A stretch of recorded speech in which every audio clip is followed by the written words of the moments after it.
Welcome you to my YouTube channel Bookmate. इस video में हम जानेंगे रिफ्लेक्शन ऑफ लाइट के बारे में। तो चलिए मेरे वीडियो को देखिए, लाइफ को एंजॉय कीजिए और नॉलेज गेन कीजिए।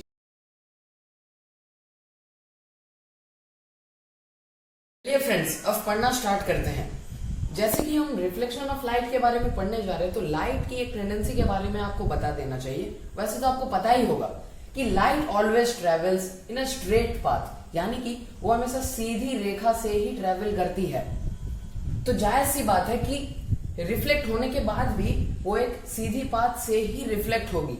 इसे समझने के लिए आपको रिफ्लेक्शन का फेनोमेनन अच्छे से जानना पड़ेगा। तो आपको मैं बताऊं अभी कि रिफ्लेक्शन, व्हाट इज रिफ्लेक्शन।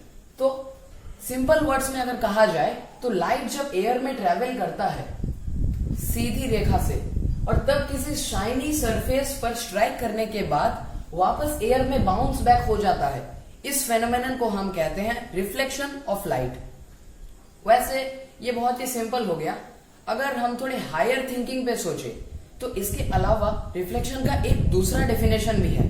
जैसे एयर ही नहीं, लाइट अगर किसी भी मीडियम में ट्रेवल कर रहा है और उसके बाद उसे एक दूसरे मीडियम पर स्ट्राइक करने का चांस मिले, यानी कि एक चेंज इन मीडियम एक्सपीरियंस करने के बाद वही लाइट का सेम रे जब अपने प्रीवियस मीडियम में बाउंस बैक हो जाता है, उसी को हम कह सकते हैं कि that is reflection of light. जैसे इसके लिए हम एग्जांपल सेट कर सकते हैं वुड एक शाइनी सरफेस नहीं है, फिर भी हम वुड देख सकते हैं क्योंकि लाइट रेस वुड के सरफेस पर स्ट्राइक करने के बाद हमारे आईज तक पहुंचती है। तो इससे हम समझ सकते हैं कि रिफ्लेक्शन हर ऑब्जेक्ट्स में होती है। ये बहुत ही इंपॉर्टेंट फेनोमेनन है क्योंकि इसके अलावा विजन इज इम्पॉसिबल। तो ठीक है, अभी आपको पता चल गया कि व्हाट इज रिफ्लेक्शन। अब अगले पार्ट में हम रिफ्लेक्शन के लॉज के बारे में जानेंगे।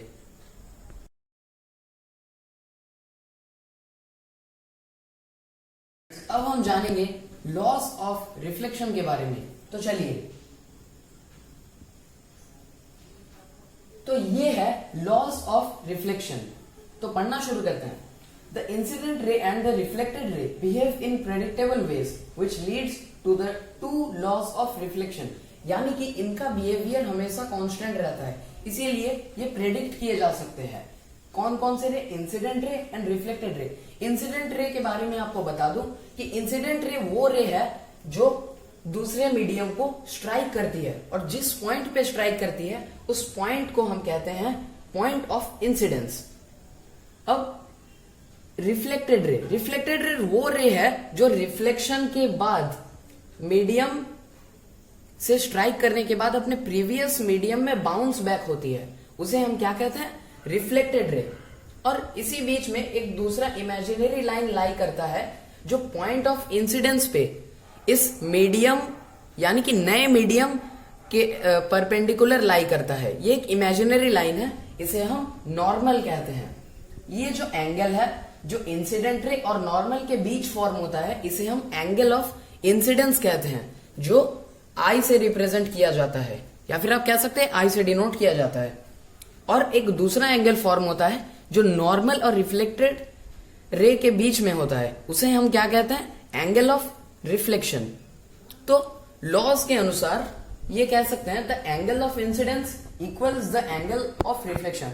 आपको समझ आ गया होगा कि ये दोनों एंगल किसी भी सिचुएशन में हमेशा इक्वल ही होते हैं, चाहे ये मीडियम हो या ये मीडियम हो, हमारे एनवायरनमेंट में कोई भी मीडियम हो, रिफ्लेक्शन इज ऑलवेज कांस्टेंट, यानी कि the laws of reflection are followed in every case, there is no exception. अब दूसरा लॉ पढ़े। द इंसिडेंट रे R1, the reflected ray R2 and the normal all lie in the same plane, यानी कि incident ray, reflected ray और normal आप याद रख सकते हैं, normal at the point of incidence भी कह सकते हैं। ये चारों हमेशा सेम प्लेन पर लाई करेंगे। अब इस डायग्राम को देखिए, आप अच्छे से समझ पाएंगे। आई होप कि आपको लॉस ऑफ रिफ्लेक्शन अच्छे से समझ आ गया होगा। अब थोड़ी अधिक जानकारी के लिए आप इस स्लाइड को देखिए। मैं आपको बता दूं कि लॉ ऑफ रिफ्लेक्शन किसी भी हालत में चेंज नहीं होता। The reflected ray lies in the plane of incidence. यानी कि ये दोनों सेम प्लेन पे लाई करते हैं, यहाँ पे सिर्फ लैंग्वेज अलग है but it makes the same sense. तो मैं आपको पिक्चर्स दिखा रहा हूं। ये एक स्ट्रेट सरफेस है, यहाँ पे ये पैरेलल इंसिडेंट रेज है और पैरेलल रिफ्लेक्टेड रेज है। तो आपको समझ आ रहा होगा कि ये एंगल और ये एंगल ये दोनों इक्वल है। अब देखिए ये एक स्फेरिकल मिरर है, यहां पे भी सेम लॉज फॉलो हो रहे हैं। तो फ्रेंड्स आपको समझ आ रहा होगा कि वो स्फेरिकल मिरर हो, चाहे सिलेंड्रिकल मिरर हो, चाहे प्लेन मिरर हो, laws of reflection are followed each and every aspect of our environment. I hope आपको समझ में आया होगा। Thank you friends.